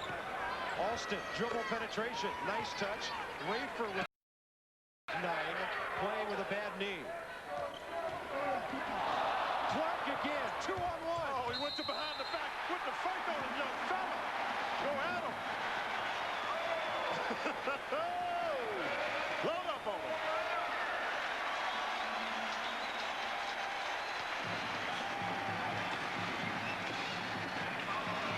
This is where they miss a point guard that can handle him. The ball fake freezes the defense, able to get it up, and then gets the foul on top of that by just being quick to the basket. Avondre Jones fouls. You're talking about man of the hour. He's the man of the day. He had 8 against Cincinnati all in the first half, 4 for 4. Did not score after halftime at the Shoemaker Center the other night. He's doing plenty of scoring after halftime tonight. 11 of his 17 in the last 12 minutes. Alston for 3. Wow. That almost broke the window. The term is wow. Oh, no, that wasn't a very good shot at all. Proxy. Oh! Wow, he's blocked another wow. Yeah, that's a wow. Proxy just let Proxy learn. That was 40. When you're in this the college ranks, whoa, he shot an air ball from 2 feet. Herren the miss, 40 the follow. You got a feel for Chris Herren. He's having a nightmare tonight. 2 out of 14 from the field. Yeah, he really is struggling, and so you can see a little bit of the rust. And there's Alston mugging Clark. Yeah, but Clark kind of exaggerated that one. I mean, Clark is playing with his head, but he was just a second from being out of control, and that's what Clem Haskins is taking his team over to do, to tell him, is to stay in control. Oh! Well, I said wow, he said oh. Yeah, oh means he almost broke my back. And we look up, and Kevin Clark's at the line again. On opening night, November 14th, downtown against Nova, we saw him have a great game. 11 points, 8 boards, 3 assists, 3 steals. He was a starter that night at the 2-guard spot. Little inconsistent since then. Yeah, he's been wonderful tonight. Yeah, that's been the problem. He's been inconsistent. And you know, now coming back in is Sam Jacobson. So they've been able to get most of this league without having Jacobson on the floor. So the interesting thing is how Jacobson handles getting himself in the flow of the rest of his team. But Quinn, you and I raised the question a couple of hours ago, who would step up to take the pressure off Sam Jacobson? The answer is number 10, Kevin Clark, with a career high. Gophers by 19.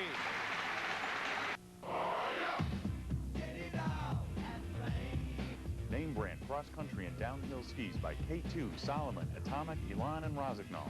Guaranteed fit on Solomon and Dalbello boots. Warm, weatherproof CB clothing. BMX freestyle bikes from Mongoose, GT, Fat Boy, Mosh, and Dino. Snowboards from Lust, Shovit, Vision, Oxygen, Static, K2, and Rossi. Season rentals and professional ski and binding tune-ups for all models, and all at Plains.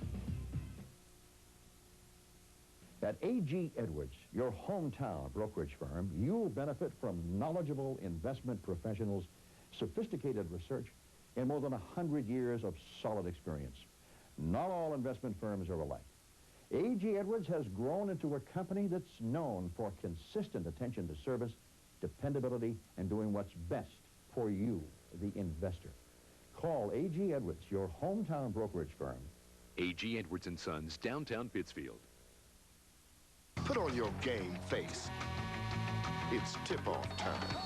First at 7:30, Super Frosh, Khalid El Amin, Sharpshooter, Charlton Clark.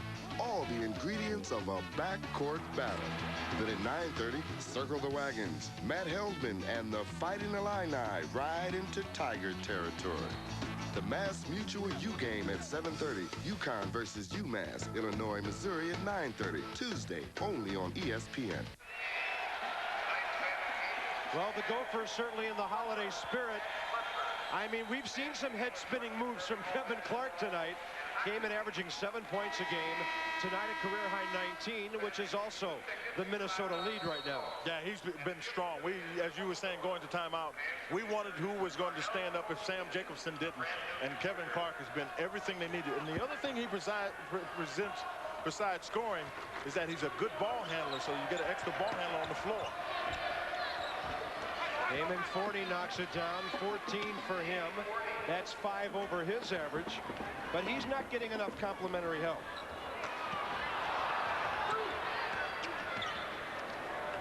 Trying to speed up the tempo, so you see a little more aggressive man-to-man defense being played by the Bulldogs.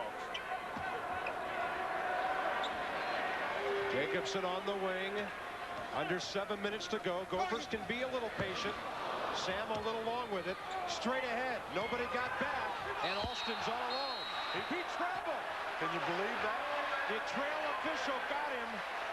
He had a little trouble putting the ball on the floor. Oh, that kills you. And Jerry just cannot believe it. Oh, sure. Yeah, he did. Yeah. He definitely traveled. He mishandled the ball and ended up taking an extra step because he couldn't explode because he didn't have the ball. Jacobson looked like he might have shuffled the feet on the jump stop. Gophers will keep it with 23 on the shot clock. 6:35 remaining. No doubt he shuffled. Fresno. Hard to separate the two. Target Vegas. Fresno could have been back to within 15 with that basket. Maybe a little momentum with the defense. And they give it right up. That is pretty smart in Minnesota, so you may not get that chance. Herren draws the foul on Kevin Clark. We mentioned earlier tonight that Jerry Tarkanian at Vegas only had a couple of long losing streaks. He lost 4 straight in 80 and 81, 5 straight in a season 20 years ago at UNLV. Now, you're talking about a guy you're looking at in terms of active has one of the best winning percentages of an all college basketball, both active. He's 3rd all time. I mean, so he's won a number of games like at 78%, and he just can't find the answer right now with this team. But he can't keep everybody on the floor for practice. Chris Herren 1 out of 7 at the line tonight. Crowd goes crazy as Kevin Clark takes a seat.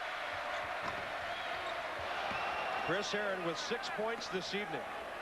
When you put his free throws and his field goals together, he's hit 4 out of 21 tonight. What he's had is a long night, but a night I think that's indicative of someone that hadn't played competitively in 3 weeks. I asked him today on a percentage basis, Chris, how healthy are you? How much in shape are you? He said, I think I'm about 80%. Yeah, but all players will say that. I mean, they'll say it because they want to make sure they get minutes. What he's finding out is that part of the reason he's missing shots, he doesn't have his legs under. I mean, he's running, but he doesn't have the real strength to pop out of it into a shot. Tarver or Sandin. It'll go back to Fresno with 6:01 remaining. It's getting late for the Dogs. They need to make the run pretty soon here. If they're going to make the run, where they really have to make it, though, it's got to be on the defensive end. They can try to score all day, but they've got to defend. That was Herren with a great look for Avondre Jones. And Herren's down. Now, Herren's got a bad thumb. He hurt his thumb in practice. He came back and started practicing about Tuesday, and he makes this drive quick to the right, doing what he needs to do, and he tries to make the wraparound pass, and then he gets his outside leg taken out from him, and then he drops on his hand. But as you said earlier, he's a tough customer.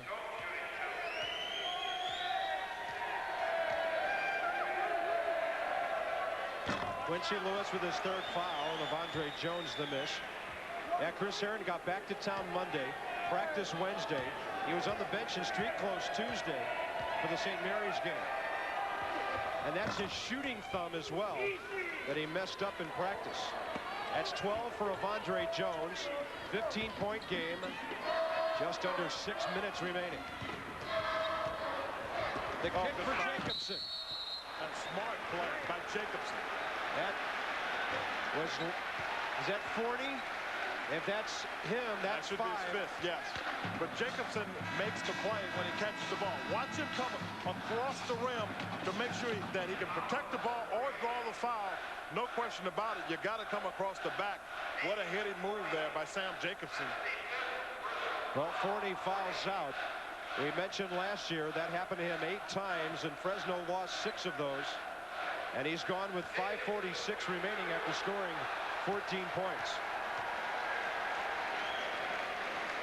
Come back in with Tremaine Fawkes, but they don't get as much inside with Fawkes, who prefers to play a lot more outside. Sam Jacobson over 1,250 points with his outing tonight. Number 14 on the all-time Minnesota list.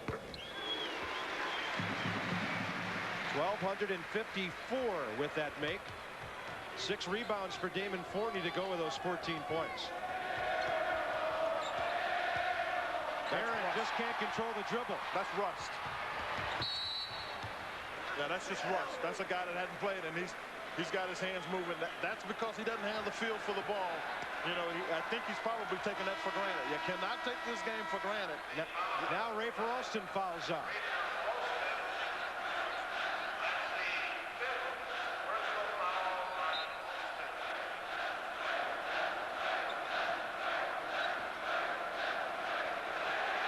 He's got 9 points on the night. Didn't get anything near where we wanted to get, I would suspect, in terms of obviously not being close enough to get a win. But he couldn't control the tempo for his team, which I thought he was going to have to do, given that Herren was just coming back. 17 for Sam Jacobson. He had some big games last year, 29 against Iowa, 29 against Clemson in the NCAA when he made the All-Midwest Regional team. At times he played like a lottery pick last year. And maybe his season's starting to turn around now. Well, Jacobson played on the under-22 team that went down to Australia and played pretty well, as a matter of fact, for that team. So he's had a lot of valuable experience.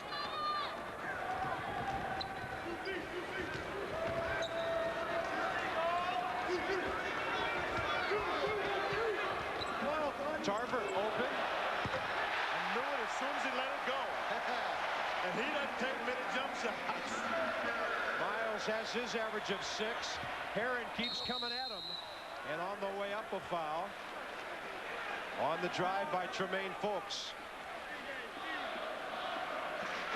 It looks like number 5 on Kyle Sandin. Whoa, Oregon State got Rick Majerus, Utah Utes down. They must be doing a job on Doliak early, keeping him off the boards. Well, they also have Hannah Matala, who's a pretty good player for them. Yeah, they got a good complementary pair with Doliak and Metala out there for Rick Majerus. New Mexico picked to win the Mountain Division of the WAC. Utah, UNLV are right behind them. Kyle Sandin scored all 6 of those in the first half. Yeah, but that's pretty good for Kyle Sandin, because playing in a game like this, nationally televised against a team as athletic as Fresno State, you learn a lot about what you need to do as you prepare for your next season. And he did what they wanted him to do tonight. That's take up space. Sixers and Pistons. Patrick Ewing thumb update. NFL highlights. There was action today. Gary Miller and Stuart Scott with SportsCenter. We'll go right to them after this game's over tonight. And then we've got more hoops for you at midnight with Syracuse at UNLV. Just in case you didn't get enough today. Herren blocked. Here comes Nathaniel for Jacobson. Gophers running all over the place. Smart play, but you don't need a shot. Herren got surprised by the pass. That's why he couldn't make the shot. He never got his feet under it. Sam driving. Too strong with a finger roll. Avondre Jones the rebound. Here's Porter. Nice look for Fawkes. A foul by Nathaniel. There was definitely a good find. but you got to be able to finish that if you're Tremaine Folks. I mean, you're under there. Nobody's taller than 6'8". You've got to get it over the top.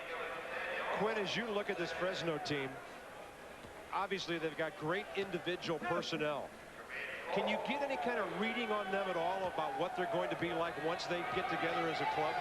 Frankly, I think they're talented. I'm not sure they have the point guard that's going to be able to handle it. I mean, Jerry Tarkanian is going to have to take this team and pretty much lead it by himself, because Herren is a guy that you pretty much want to turn loose.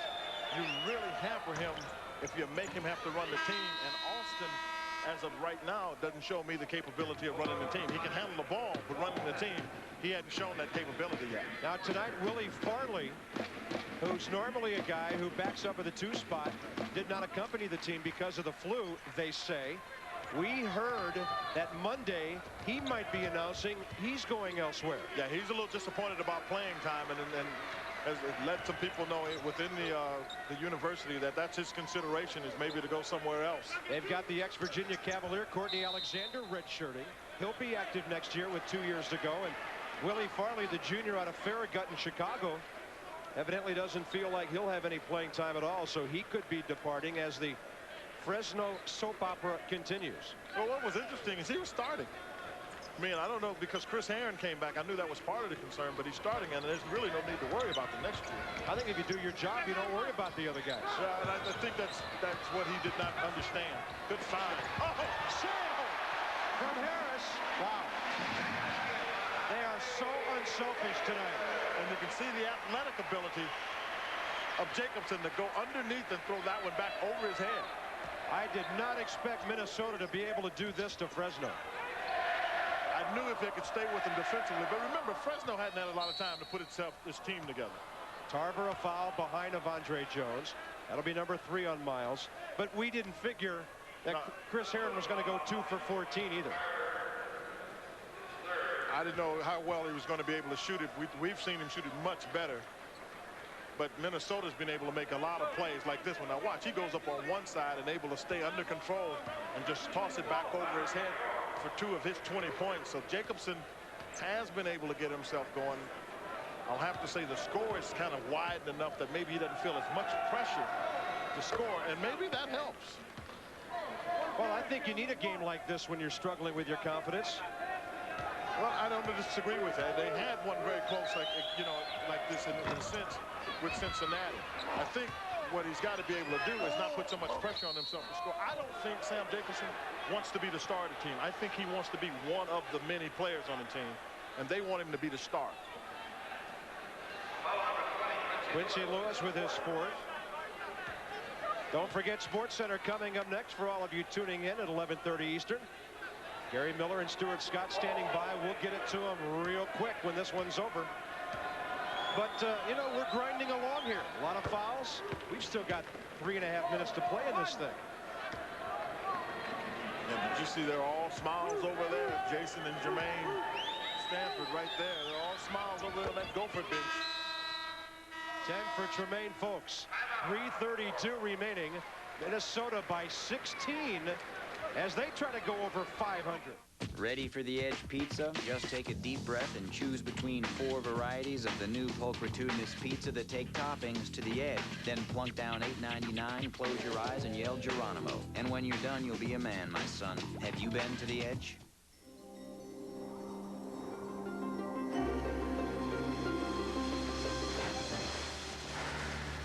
Ice Sport, the cool, fresh scent of exhilaration.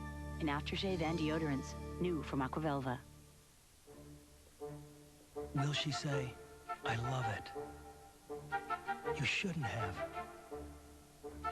It's just what I wanted. Or will she say, nothing at all? The diamond solitaire necklace. This Christmas goes straight for the heart. A diamond is forever. De Beers. This is for Mr. Blanchard, who told me to make something of myself. For Miss Miller, who never let me settle for a C. For my parents, who believe in my dreams. for myself, for my future. Be all that you can be.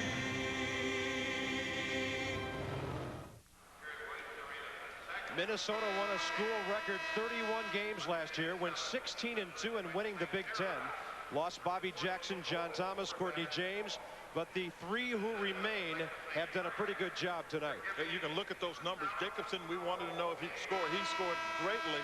9 rebounds there by Quincy Lewis to go along with about 5 blocks and steady the glue. Eric Harris with 10 points and 5 assists. There's Harris. That's a blocking foul on Chris Herren. That'll be his third. Well, Minnesota, this was a very important game for them because they win this thing, they'll go to 5-4. They have 2 very winnable home games, Monday against Sacramento State, and then Florida Atlantic comes in here next weekend. But then they jump right into conference play on January 2nd as the Boilers come to town from Purdue, and what a test that will be for Clem Haskins. The Boilermakers are picked to win the Big Ten, and their team that Clem Haskins knows, and he knows Gene Cady very well because he coached under Gene Cady from Purdue. So, but they're a team that they know that they have to be prepared to play. So I think with this, they get a little bit of confidence. Maybe with a couple of more wins, they'll know what the rotations need to be, but like to play against a tough Purdue Boilermaker team in the Big Ten opener. Yeah, interesting matchup in that game, Quinn, because Jacobson and Chad Austin, 2 of the guys mentioned as preseason Big Ten Player of the Year, and they'll go head-to-head. And they played it with each other, as a matter of fact. They were together on that under-22 team, along with Brian Cardinal and Miller from Purdue. So they were 3 guys from Purdue on that team with Jacobson. High post, backdoor cut, yes. It's Nathaniel, no basket. Good call. He's right. He's absolutely right. That's an NBA continuation because the foul was before the pass even got there. Yeah, the Timberwolves play downtown. These guys play on campus, a little east of there. Yeah, the foul is before he even catches the ball. You can see he's fouled there, and he doesn't even have the ball in his hand. So the official made the right call. 4th foul on Chris Herren. Kevin Nathaniel, a career night.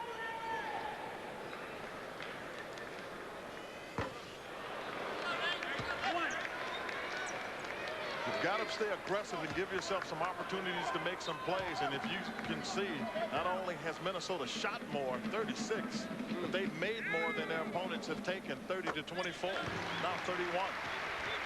Nathaniel with a career-high 9. Getting more minutes tonight than he ever bargained for. 80-63 Gophers, 2:50 remaining. Demetrius Porter, good look, and Tremaine Folks flushes it big time. It all looks good when you're down about 15 playing against the team. At that point, you just want to get it in the basket and come back and play defense. And then Demetrius Porter with his 3rd.